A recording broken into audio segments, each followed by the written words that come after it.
Shalom. Shalom. Saudara, tema kita sore hari ini adalah kemerdekaan rohani. Nah, saudaraku yang saya kasih dalam Tuhan Yesus Kristus, kemerdekaan merupakan pengharapan ya dari setiap kita ya.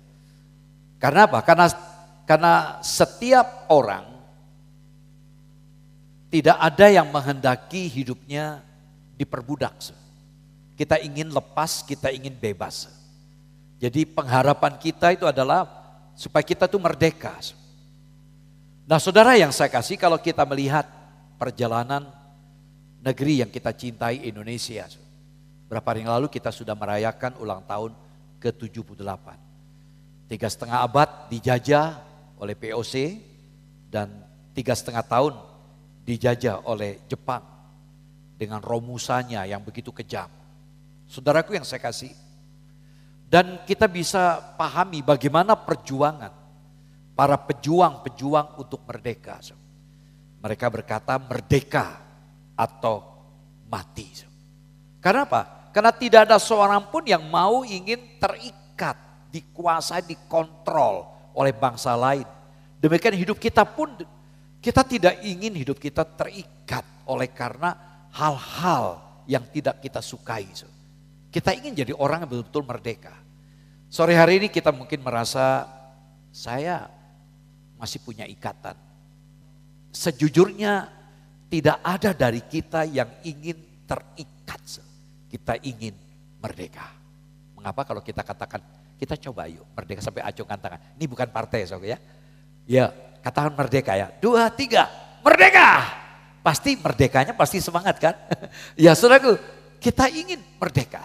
Nah saudara yang saya kasih, ketika terjadi perang dunia kedua, Presiden Amerika Serikat Franklin Delano Roosevelt di hadapan Kongres, ya parlemen, dia berpidato tanggal 6 Januari 1941 di tengah tekanan situasi politik karena Amerika pun terlibat dalam perang dunia tersebut.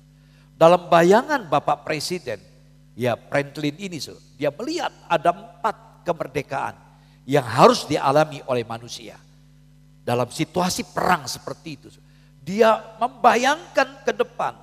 Pertama, manusia harus mengalami kemerdekaan untuk berbicara. Yang kedua, kemerdekaan untuk beribadah. Yang ketiga, kemerdekaan dari kekurangan. Keempat, kemerdekaan dari ketakutan. Dan kemudian kita tahu setelah itu kan keempat hal ini terpenuhi sampai detik ini. Bahkan kadang-kadang kebebasan berbicara sampai kebablasan. Benar ya? Di media sosial kan? Kebablasan yang ngomongin orang yang enggak. Nah saudaraku, tetapi sekarang ini, ya saudaraku, mengapa tema ini saya ambil kemerdekaan secara spiritual, secara rohani. Karena ada kebutuhan yang mendesak, yaitu kemerdekaan yang kelima. Di samping merdeka untuk berbicara, merdeka untuk beribadah, merdeka dari kekurangan, merdeka dari ketakutan. Merdeka yang kelima, merdeka dari diri sendiri dan kekuasaan kodrat yang berdosa. Ini kebutuhan yang sangat mendesak. Di tengah saudaraku dekadensi moral, merosotnya moral. Walaupun sudah diupayakan dalam 2 periode Bapak Presiden revolusi mental, namun kenyataannya semakin tidak karuan, tidak bicara luar negeri, di Indonesia saja. Karena itu kebutuhan yang mendesak yaitu kemerdekaan diri sendiri dan kekuasaan kodrat yang berdosa sangat-sangat kita butuhkan. Karena itu mari kita buka Alkitab kita akan baca Galatia pasal 5 ayat 1 sampai dengan ayat ke-6. Galatia pasal 5 ayat 1 sampai 6, dilanjutkan ayat 13. Galatia 5 ayat 1 sampai ayat yang ke-6. ke-6. Lalu lanjutkan ayat 13 sampai 15. supaya kita sungguh-sungguh merdeka. Kristus telah memerdekakan kita. Karena itu berdirilah teguh dan jangan mau lagi dikenakan kuk perhambaan. Sesungguhnya aku Paulus berkata kepadamu, jikalau kamu menyunatkan dirimu, Kristus sama sekali tidak akan berguna bagimu. Sekali lagi aku katakan kepada setiap orang yang menyunatkan dirinya bahwa ia wajib melakukan seluruh hukum Taurat. Kamu lepas dari Kristus jika kamu mengharapkan kebenaran oleh hukum Taurat. Kamu hidup di luar kasih karunia. Sebab oleh roh dan karena iman kita menantikan kebenaran yang kita harapkan. Sebab bagi orang yang ada di dalam Kristus Yesus, hal bersunat atau tidak bersunat tidak mempunyai sesuatu arti. Hanya iman yang bekerja oleh kasih. Ayat 13 sampai 15. Saudara-saudara, memang kamu telah dipanggil untuk merdeka, tetapi janganlah kamu mempergunakan kemerdekaan itu sebagai kesempatan untuk berkehidupan dalam dosa, melainkan layanilah seorang akan yang lain oleh kasih. Sebab seluruh hukum Taurat tercakup dalam satu firman ini, yaitu kasihilah sesamamu manusia seperti dirimu sendiri. Tetapi jikalau kamu saling menggigit dan saling menelan, awaslah supaya jangan kamu saling membinasakan. Demikianlah sabda Tuhan. Ya, diberkati orang yang membaca, mendengarkan, merenungkan serta melakukan firman Tuhan. Puji Tuhan. Saudaraku yang saya kasih dalam Tuhan Yesus Kristus, dari ayat ini ada 3 hal yang perlu kita pikirkan dan kita renungkan bersama. Yang pertama, kita perlu memahami ketika bicara tentang kemerdekaan rohani, kita perlu memahami kemerdekaan dari perspektif dunia dan kegagalannya. Nah, saudaraku yang saya kasih, dalam ayat 1 tadi kita membaca frasa yang pertama tadi dikatakan supaya kita sungguh-sungguh merdeka. Dari ungkapan ini terkesan bahwa kemerdekaan yang diterima oleh jemaat Galatia belum sungguh-sungguh mereka terima. Ayat ini tentu kalau kita melihat dalam teks Yunani, dalam tulisan di zaman dulu, dalam penulisan di zaman dulu bukan yang diterbitkan oleh Lembaga Alkitab Indonesia, ada judul setiap perikop. Di era dulu, dalam teks aslinya semua berurutan, menyambung. Nah, kalau kita meneliti ayat 1 ini, tidak lepas dari konteks yang di atas, yaitu pasal 4 ayat 21 sampai 31. Tidak usah kita baca. Saudaraku, jadi kita melihat di sini bahwa ada sebuah pergumulan yang sedang dihadapi oleh gereja yang ada di Galatia. Sehingga Paulus berkata, Yesus sudah memberikan kemerdekaan kepada kamu dan saya, kepada kita. Jadi kamu dan saya sudah merdeka. Nah, karena itu berdirilah teguh dan jangan mau lagi diperhamba, dikenakan kuk perhambaan. Nah, kata dikenakan kuk perhambaan, 3 kata ini menarik untuk kita pikirkan bersama-sama. Kata perhambaan dari kata dasar, dari kata doulos. Di sini dalam ayat ini menggunakan kata douleia. Di kata doulos itu artinya tidak punya hak atas diri. Haknya sudah dilepaskan, diambil oleh bos atau majikannya. Dalam konteks Romawi pada waktu itu, memang perbudakan begitu hebat. Perbudakan itu, saudaraku, sudah merajalela. Yang kuat, saudaraku, akan memperbudak yang lemah. Dan itulah muncullah istilah budak belian. Jadi manusia itu diperbudak seperti mesin, seperti alat. Kalau tidak dipakai ya dibuang saja. Kenapa? Nasibnya di tangan majikannya karena sudah dibeli oleh majikannya. Dan itulah gambaran yang disampaikan oleh Paulus. Jadi kamu jangan mau lagi dikenakan kuk perhambaan. Yaitu perhambaan hukum Taurat. Nah, saudaraku yang saya kasih. Jadi kata dikenakan, kata kuk dulu ya. Kata kuk itu kalau kita melihat secara harafiah, ya dalam faktanya kata kuk itu sebuah benda kayu yang penghubung, dua ekor sapi atau 2 ekor kerbau yang digunakan untuk membajak. Jadi supaya alat bajaknya itu mengolah tanah itu bisa berfungsi baik, ada alat taruh di pungguknya binatang itu, 2 hewan tadi. Itu kuk, jadi beban. Nah saudaraku, sementara kata dikenakan dalam teks Yunaninya dari kata eneko. Nah kata eneko ini artinya dibebankan. Dan menariknya di sini kata perintah yang berbentuk pasif. Jadi tergantung kita. Kalau kita tidak mau dibebani ya enggak. Misalnya kita enggak mau dibebani lagi dengan hukum Taurat ya kita enggak mau ya enggak apa-apa. Kecuali kita izinkan karena pasif. Tergantung kerelaan kita. Jadi saudaraku, kondisi jemaat Galatia, kondisi yang sangat gawat. Karena gereja ini sudah dikacaukan oleh pengajar. Minta maaf mungkin kalau tanda petik, pendeta-pendeta yang tidak bertanggung jawab. Dalam Galatia pasal 1 dijelaskan dari ayat 6 sampai 8. Bahwa Paulus dengan begitu keras berbicara kepada mereka. Hati-hati. Kalau sampai ada pemberita Injil menyampaikan Injil yang lain, terkutuklah dia. Dalam teks Yunani, anatema. Terkutuk, tidak diberkati. Itu kata terkutuk, kata yang begitu keras. Sebenarnya tidak layak untuk diungkapkan untuk seseorang. Tapi karena Injil, Paulus berkata dengan keras, terkutuk kalau ada yang memberitakan Injil yang lain. Kenapa?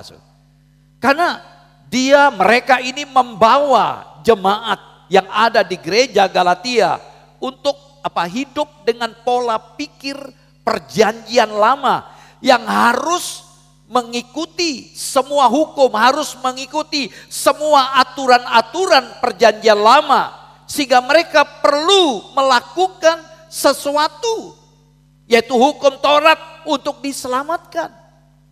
Para mereka sudah belajar bahwa keselamatan itu mereka peroleh oleh karena beriman kepada Yesus, bukan karena hukum Taurat.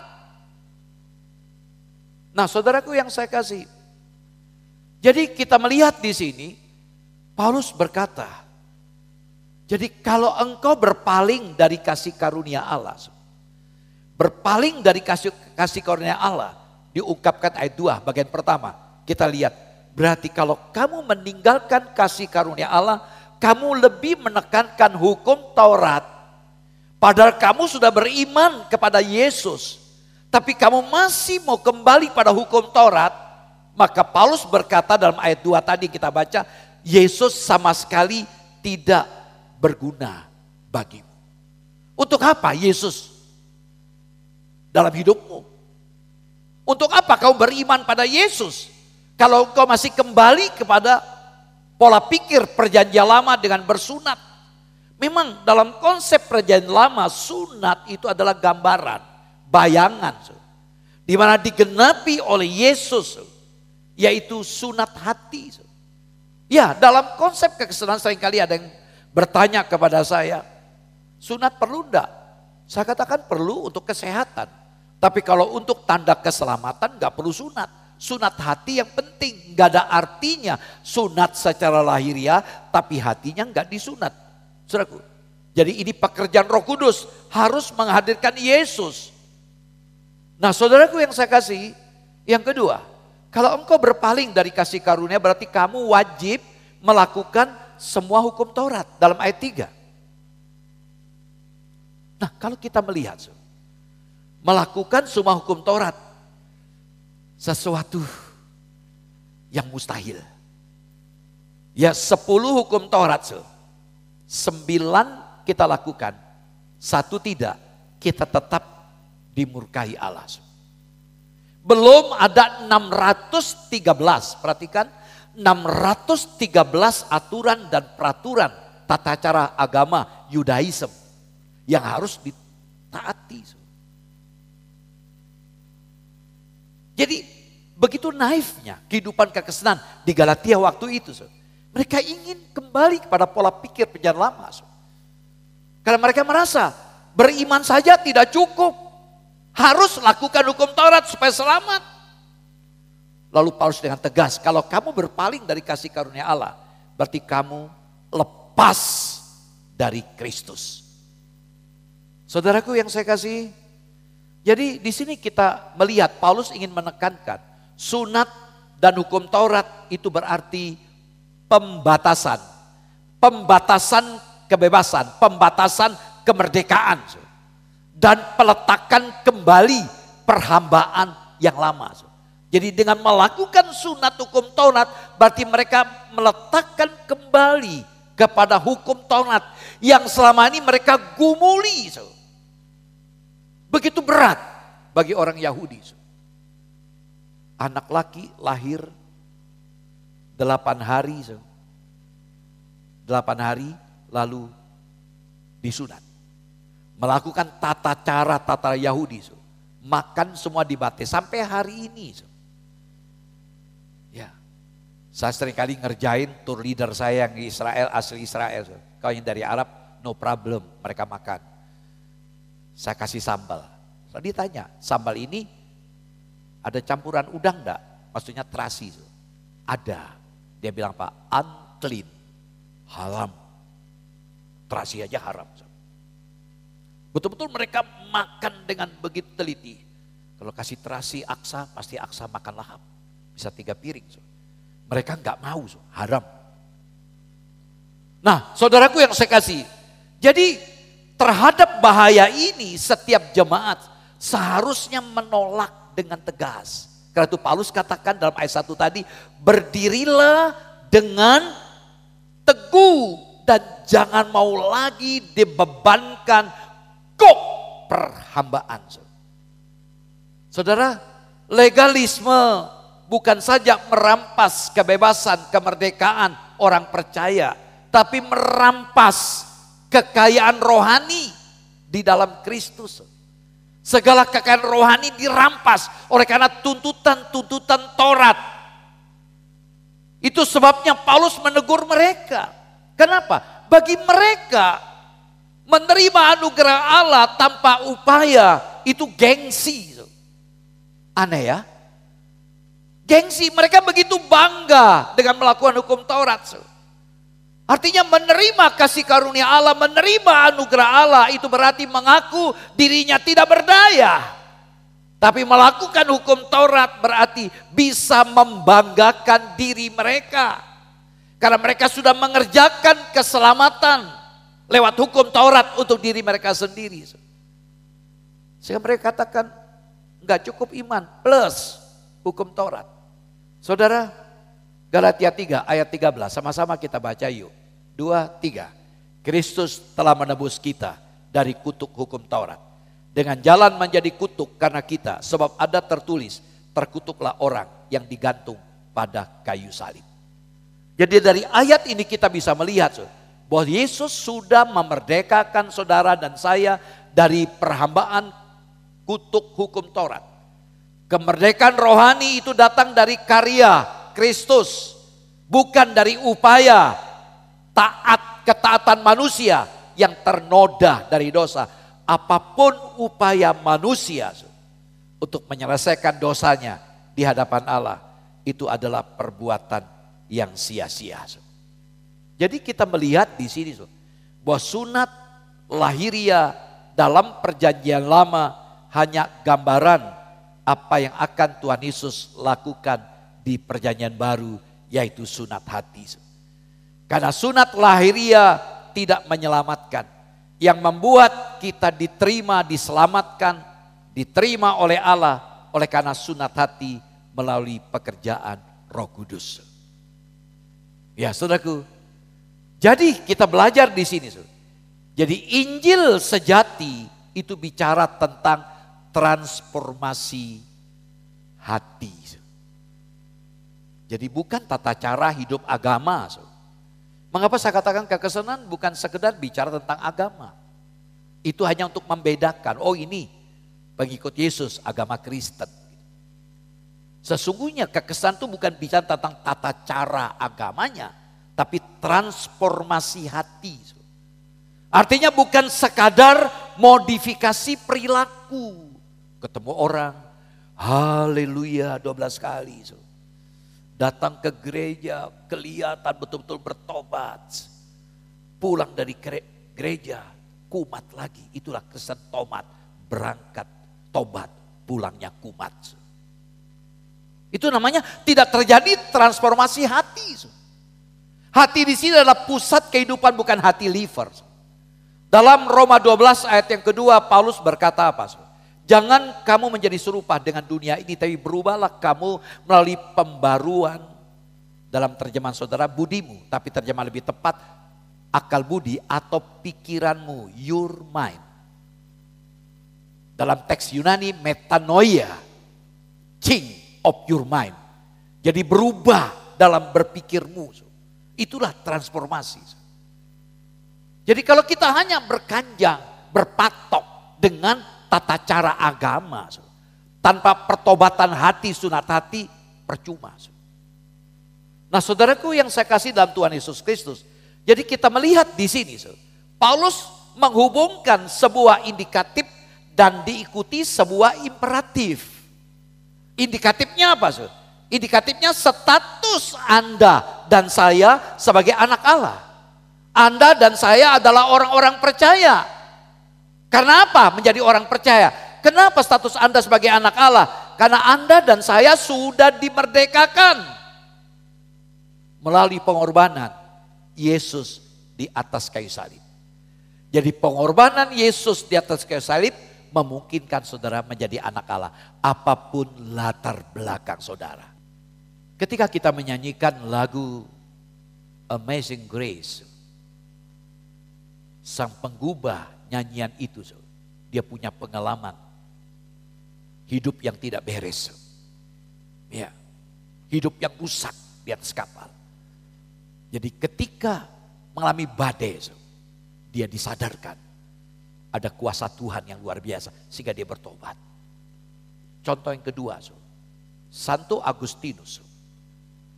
Ya, Ibu Monica berdoa terus untuk dia, tapi dia betul-betul hidupnya begitu bebas. Bergaul dengan wanita, dengan free sex. Namun pada suatu saat Agustinus datangi maminya. Mami, hari ini saya putusin untuk tinggalkan hidup lama saya menjadi Kristen. Setelah dia mengambil keputusan menjadi Kristen, lalu ada wanita yang pernah kencan dengan dia, panggil dia. Dia tidak mau menoleh. Aku bukan lagi yang dulu.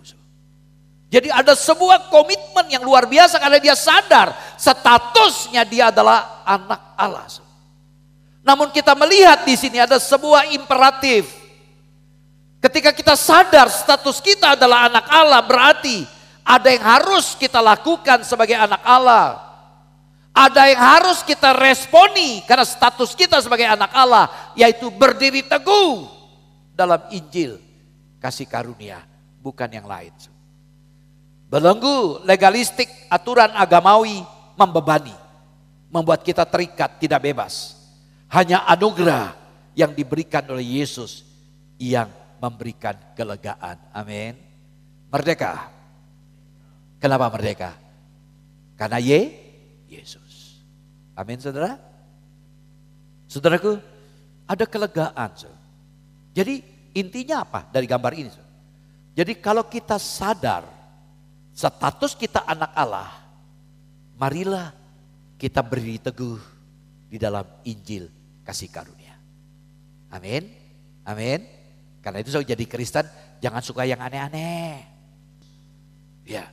Saudaraku yang saya kasih, mari kita sadari ini, ya apapun masalah saudara ketika saudara merasa dibelenggu oleh karena problem, sakit penyakit, jangan lari ke orang pintar, ke paranormal, ke dukun. Datanglah kepada Yesus. Saudaraku, kalau belum disembuhkan, belajar merenungkan apa yang Tuhan mau di balik persoalan sakit yang aku alami. Jangan mengeluh, jangan protes. Kenapa? Minggu depan saya bicara tentang bagaimana keyakinan yang tidak tergoyahkan oleh apapun. Apapun masalah, tantangan, kita tetap percaya bahwa Yesus punya rencana atas hidup kita. Mari kita belajar untuk hal ini. Sehingga kita jadi orang Kristen tetap sukacita. Coba lihat kiri kanan, adakah yang teman-teman yang muka salak? Muka salak, muka papaya. Ya, senang saudara ya. Ya puji Tuhan. Nah, yang kedua. Yang kedua, memahami kemerdekaan dari perspektif Injil dan keindahannya. Tadi pertama kita lihat. Jadi apapun upaya keagamaan gagal. Tidak bisa menggapai Allah. Sekarang kita melihat dari lensa, cermin, teropong Injil bagaimana. Dan apa keindahannya. Jadi kita perlu menggunakan akal sehat kita juga untuk melihat hal ini.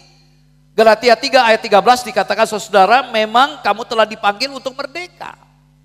Memang kamu dipanggil untuk merdeka. Jadi mereka yang dibenarkan dalam Kristus itu adalah orang-orang yang merdeka. Mereka merdeka oleh karena beriman kepada Yesus. Jadi kalau mereka kembali kepada legalisme, berarti mereka ingin dibenarkan dengan melakukan seluruh hukum Taurat terus menerus. Kalau mereka tidak taat berarti gagal. Paulus katakan itu sebuah kebodohan. 2 kali kata bodoh. Paulus cukup keras di sini. Bodoh. Tidak usah dibaca ya, nanti dibaca sendiri. Galatia pasal 3 ayat 1 sampai 3. Jadi kalau kembali kepada hukum Taurat, kamu tuh bodoh. Kasih karunia sudah diberikan bagi kamu lewat iman kepada Yesus. Kenapa harus kembali? Percayakanlah hidupmu kepada Kristus yang sudah mati untuk kamu. Itu maksud Paulus. Saudaraku yang saya kasih dalam Tuhan Yesus Kristus, kita melihat di sini.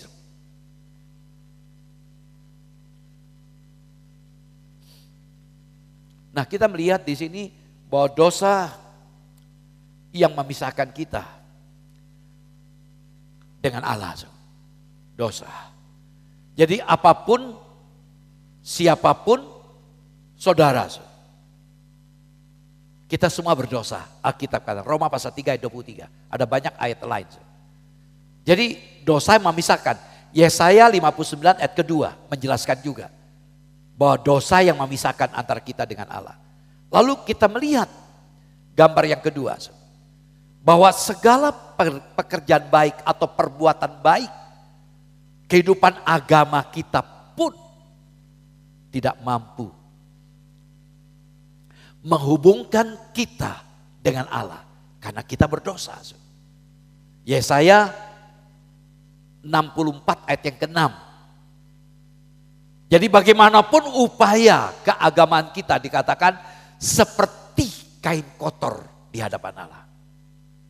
Wah, tajam banget Yesaya berkata. Jadi apapun upaya keagamaan kita untuk menggapai sorga, itu adalah suatu kesia-siaan, najis. Kain kotor di sini menggambarkan tentang pembalut wanita pada waktu itu. Belum ada pembalut yang semodern sekarang. Dulu kain yang disusun. Itu menggambarkan begitu kotornya manusia di hadapan Allah. Enggak mungkinlah manusia bisa membereskan dirinya dengan segala upaya keagamaannya. Sia-sia. Tapi luar biasa. Tuhan mengasihi saudara dan saya. Karena Tuhan sudah punya rencana atas manusia. Karena itu manusia diciptakan tidak seperti binatang. Manusia adalah makhluk yang sangat spesial di hadapan Allah. Karena itu saya berani berkata pada Anda semuanya, you are very special. Ayo kata kiri kanan, engkau sangat spesial. Ya. Apapun masalah saudara, bagaimanapun keadaan saudara sangat spesial. Setan berupaya untuk menjegal, ya, mempersulit Anda, tetapi Allah ingat janjinya. Begitu banyak ayat-ayat menyatakan Allah menyatakan kasih-Nya. Dengan apa, saudara? Dia datang. Karena manusia tidak mungkin menyelesaikan masalahnya. Meskipun dengan hidup agamanya. Yesus berkata, akulah jalan, kebenaran, dan hidup. Bahwa tidak ada seorang pun yang dapat datang kepada Allah kalau tidak melalui aku. Tidak seorang pun bisa datang pada Bapa kalau tidak melalui aku. Yaitu salib. Tinggal bagaimana kita meresponi. Maukah kita terima Yesus sebagai jalan kehidupan kita? Kita jalan. Kalau kita terima Yesus, maka kita ada akses untuk datang kepada Bapa. Luar biasa. Di zaman Perjanjian Lama, umat tidak punya hak untuk datang kepada Allah. Umat itu menyelesaikan masalah dosanya di hadapan imam. Dan imam itu pun bisa datang masuk ke ruangan Maha Suci setahun sekali. Dan imam itu kakinya sampai dipasang tali.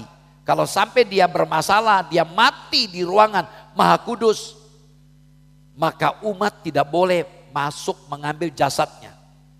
Harus ditarik, karena masuk ke dalam ruangan itu kita akan mati juga. Begitu sakralnya, kudusnya ruangan Maha Suci itu. Bayangkan ya kalau kita melakukan hukum Taurat, berdosa bukan uang 10.000, 2.000 atau 3.000. Minimal kalau kita nggak mampu sebagai mahasiswa mungkin burung merpati jantan harus dipersembahkan, bawa ke gereja, bukan untuk dimakanin pendeta, darahnya dicurahkan. Kalau engkau pengusaha orang kaya, sapi jantan, lembu jantan betina, jantan bukan betina, jantan yang tak bercacat, bukan yang jelek-jelek, ditolak kalau cacat. Kita kadang-kadang jujur ya, kadang-kadang uang di dompet kita yang baru kita simpan, uang yang lipat-lipat, yang jelek-jelek kita masukkan di amplop. Kita jujur, ya sudah beda konsep zaman dulu harus sempurna. Tapi kita bersyukur ya, di Perjanjian Baru Yesus mati di salib, memungkinkan saudara dan saya tanpa pengantara seorang imam atau pendeta, karena saudara semua adalah imamat rajani, amin. Amin. Saudara adalah imamat rajani, berarti Anda adalah imam-imam yang punya hak, punya otoritas, bisa datang pada Allah. 1 Petrus 2. Bahkan dalam Ibrani pasal 10 ayat 19, ada akses untuk datang pada Allah. Dengan penuh keberanian kita masuk ke dalam hadirat Allah. Saudara semua secara pribadi, tanpa pengantara pun Anda bisa datang kepada Tuhan dan Tuhan terima saudara. Dia Bapa, saudara adalah anaknya. Sebagai anak layaklah datang kepada Bapa. Saudaraku yang saya kasih, luar biasa. Nah, mari saya ingin konsep teologi ini perlu kita bangun. Ya memang ini ada terkesan gambar ikan, iktus, ya Kristus. Ya tapi ini enggak, kebetulan saja. Ada 3 kata yang menarik yang coba kita pikirkan. Pertama adalah justification, sanctification, glorification. Ya, kita lihat. Yang pertama, ketika kita terima Yesus berarti kita lahir baru. Itu esensinya. Karena pekerjaan Roh Kudus. Lalu apa? Kita mengalami namanya pembenaran. Kita dibenarkan. Justification. Nah, itu berkaitan erat dengan posisi. Jadi waktu saudara percaya kepada Yesus, posisi saudara berubah. Dari WNI, warga negara iblis, menjadi WNA, warga negara Allah. Status Anda menjadi berubah. Tapi dengarkan, dari aspek sanctification, penyucian, harus progresif, artinya terus meningkat, bukan tambah hari, tambah mundur, dulu aktif, mas sekarang tambah ndak karuan, terus meningkat. Ini karena anugerah, pekerjaan Roh Kudus. Sementara daging menuntut, gak usahlah terlalu aktif, gak usahlah melayani. Daging menuntut, ayolah merokoklah kamu, mabuklah kamu, narkobalah kamu, free sex lah kamu.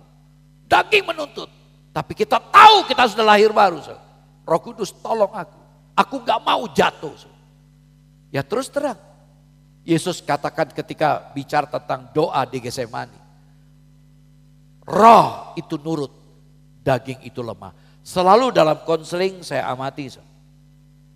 Ketika kita jatuh, kita menyesal. Artinya apa? dalam diri kita, naluri kita adalah apa? Kita tidak ingin terikat dari hal-hal yang negatif. Namun seringkali kita tidak berdaya. Kenapa? Karena kita biarkan keinginan daging menguasai kita. Ketika kita bicara tentang sanctification, berarti kita siap mengizinkan Roh Kudus ambil bagian. Karena kita harus penuh dengan Roh Kudus. Nah, saudaraku yang saya kasih dalam Tuhan Yesus Kristus. Jadi kembali kepada gambaran ini. Bicara justification itu memiliki makna secara de jure, yaitu berdasarkan hukum, menurut hukum, ya posisi saudara ya sebagai anak Allah sekali untuk selamanya. Paham? Jadi saudara anak Tuhan tidak berubah sampai kapanpun saudara tetap anak Allah. Itulah pemberian anugerah. Melalui karya Allah di atas kayu salib. Sempurna dalam kekekalan. Ini yang harus kita pegang, kita yakin. Namun dengarkan.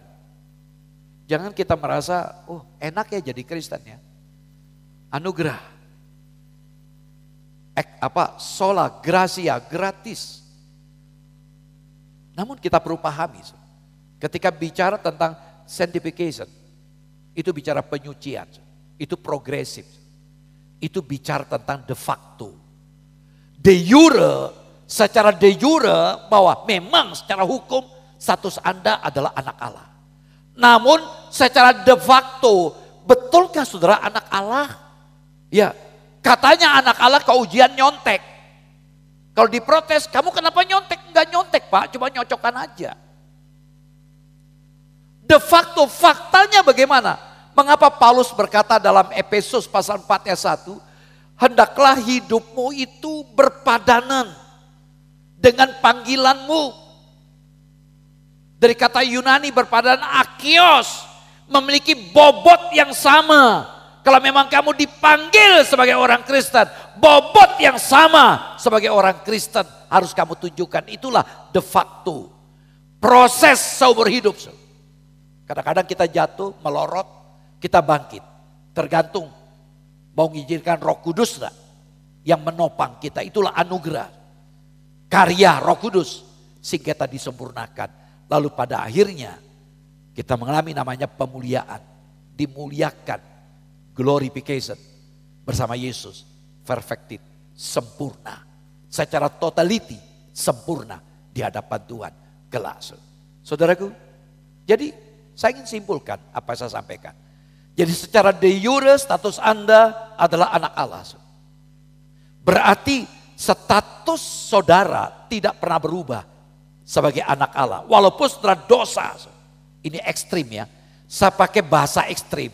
Dosa tidak mengubah status saudara sebagai anak Allah di hadapan Allah. Sama-sama kita baca ayat ini yuk. 1 Yohanes 3 ayat 9, 2, 3. Setiap orang yang lahir dari Allah tidak berbuat dosa lagi. Sebab benih ilahi tetap ada di dalam dia. Dan ia tidak dapat berbuat dosa karena ia lahir dari Allah. Perhatikan kata berbuat dosa. Dari kata Yunani, kata kerja, hamartanu. Kata bendanya, hamartea. Hamartea itu artinya seperti seorang pemanah ketika menarik busurnya. Ketika anak panah dilepas meluncur kepada target, tapi enggak nyampe ke target, meleset. Itulah dikatakan bahasa Yunani, hamartea, meleset dari sasaran. Nah, kata kerja hamartano ini ditulis dalam bentuk infinitif aktif present tense. Masa kini, kala kini. Jadi artinya sebuah tindakan yang dilakukan secara terus menerus berlangsung. Nah, saudaraku, saya ingin menjelaskan ayat ini dengan pelan-pelan. Saya mau tanya dulu, ikan habitat hidupnya di mana? Di dalam air. Bisa enggak di darat? Bisa paling sejenak, lalu mati. Demikianlah gambaran anak Tuhan. Anak Allah, anak Tuhan bisa jatuh dalam dosa? Bisa. Tapi sesungguhnya dia tidak akan hidup dalam kubangan dosa terus. Nah, Kita lihat sebentar. Ya, saudaraku. Jadi orang yang sungguh-sungguh dilahirkan kembali dari Allah, tidak mungkin memiliki cara hidup yang berdosa. Karena hidup Allah tidak dapat hadir di dalam mereka yang berbuat dosa. Tadi dalam ayat tadi ada benih ilahi. Dalam teks bahasa Inggris, dari teks aslinya sperma ilahi. Memang beberapa penafsir misalnya Martin Luther mengatakan itu Roh Kudus. Tapi ada berapa tokoh-tokoh, saya agak lupa ya, mengatakan, tokoh-tokoh reform mengatakan bahwa ini adalah spiritual, kehidupan rohani. Intinya yang saya ambil. Jadi kalau kita betul-betul anak Tuhan, kita tidak akan membiarkan hidup dosa itu menjadi bagian hidup kita. Nah perhatikan. Jadi tadi kembali ke saya katakan status kita adalah anak Allah. Secara de jure, de factonya bagaimana? Nah kita akui dengan jujur. Ya. Kalau saya katakan tadi dosa tidak menghapus status kita sebagai anak Allah. Tapi dengarkan, jangan engkau bangga. Amin. Aku mau hidup dalam dosa, toh status sebagai anak Allah tidak hilang. Apa yang hilang di sini? Status sebagai anak, walaupun saya sebagai bapak tidak menganggap sebagai anak, hilang. Tapi status sebagai anak tetap ada dalam dirinya. Ya saudaraku, yang hilang dalam dirinya adalah apa? Hubungan, relasi dengan saya. Demikianlah, kalau kita jatuh dalam dosa, relasi kita dengan Allah menjadi pupus. Mengapa? Diajak doa berat. Baca Alkitab, diajak hal-hal yang rohani itu berat. Itu sinyal. Itu sinyal kepada teman-teman yang aktif. Diajak ke hal yang rohani. Kalau enggak mau, itu sinyal. Ada gejala, tanda petik. Saya bukan menghakimi.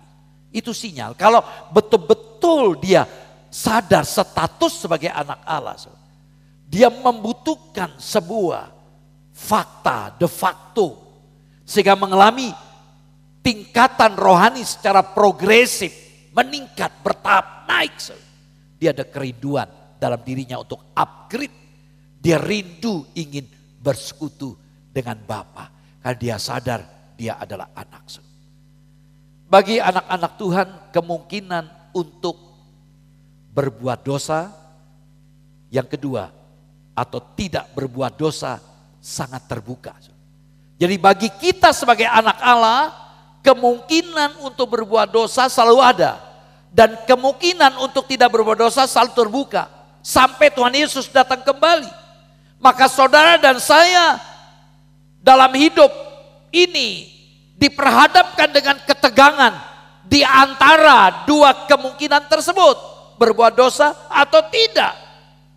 Jika kita berbuat dosa berarti persekutuan dengan Allah sedang terganggu.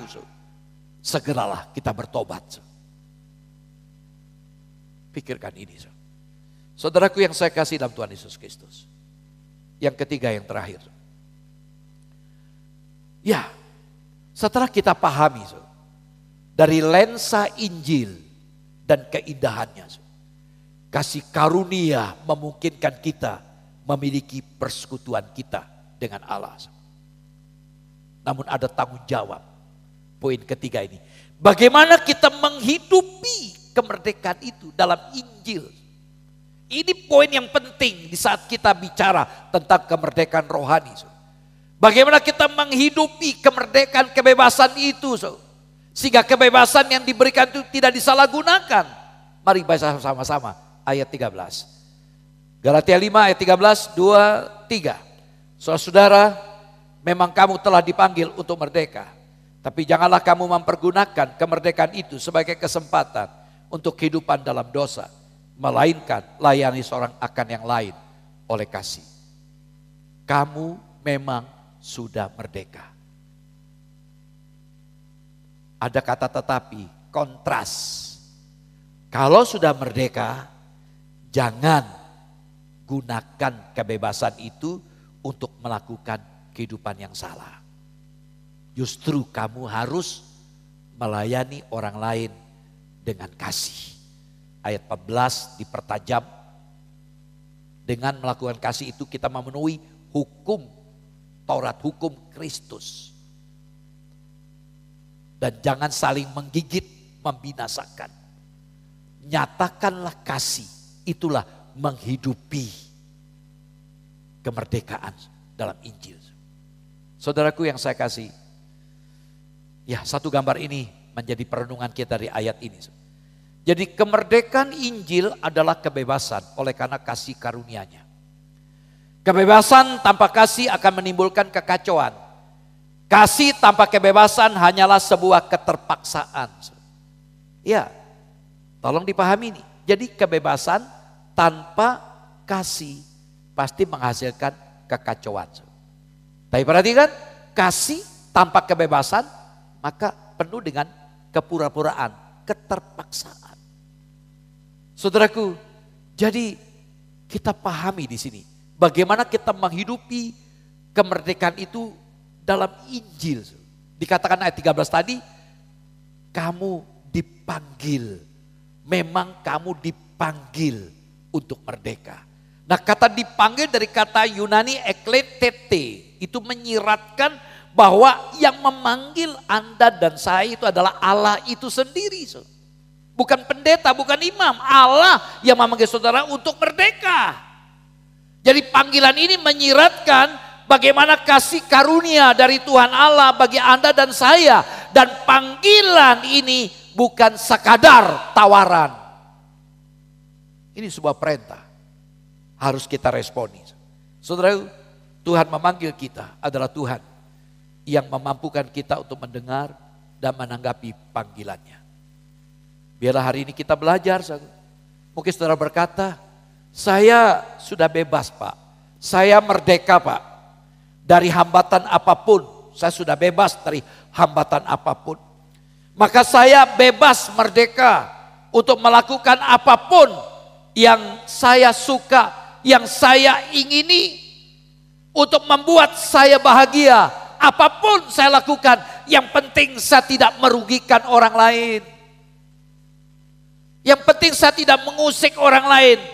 Saya akan melakukan apa saja yang saya sukai, yang membuat saya bahagia. Saudara, kebebasan atau kebenaran yang seperti ini tidak akan bisa berfungsi dan berjalan dengan baik dalam kehidupan masyarakat. Akhirnya kita akan gagal berdasarkan pemahaman kita tadi. Apapun yang aku suka, yang aku inginkan, yang penting aku bahagia dan tidak menyusahkan orang lain. Anda tidak akan berfungsi dan Anda akan gagal.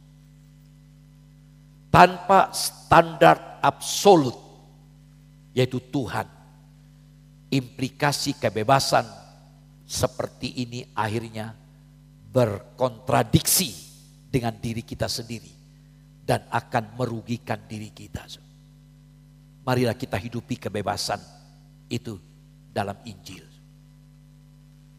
Kita melihat status kita anak Allah itu sebuah kesempatan luar biasa anugerah Allah.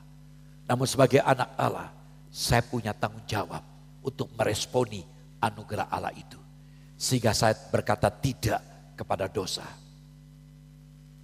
Karena saya sudah dipanggil untuk merdeka oleh Tuhan sendiri.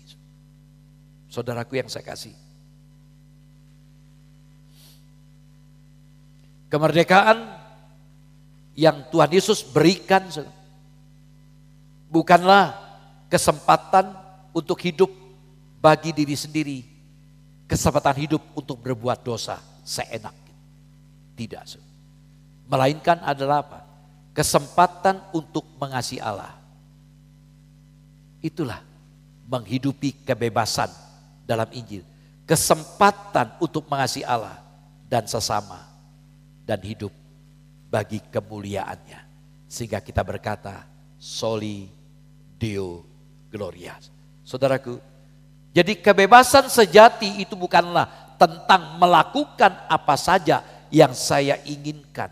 Tapi tentang, sekali lagi, hidup dalam relasi saya yang benar dengan Allah. Relasi saya yang benar dengan sesama. Meskipun ada alasan untuk saya menyimpan rasa benci, tidak suka dengan orang tersebut, tapi saya demi menghidupi kemerdekaan dalam Injil, saya harus mengasihi dia, saya harus melayani dia. Biar hari kita belajar. Kalau kita hari ini menyimpan rasa keterikatan, dendam, ketidaksukaan, kepahitan hati, selesaikan hari ini. Kalau engkau masih biarkan hal-hal yang melukaimu terus ada, engkau belum merdeka. Mungkin secara de jure engkau sudah merdeka sebagai anak Allah, statusmu anak Allah. Secara de facto engkau belum. Karena anugerah memberikan tanggung jawab. Anda harus berubah, bertobat. Jangan biarkan hidup lama itu terus ada dalam hidupmu. Allah ingin relasimu dengan Allah menjadi baik. Perhatikan, wujud nyata relasi Anda dengan Allah itu gampang, sederhana. Lihatlah bagaimana Anda dengan sesama Anda. Kalau Anda belum bisa beres dengan sesama Anda, maka sulit dibuktikan kalau Anda betul-betul cinta kepada Allah.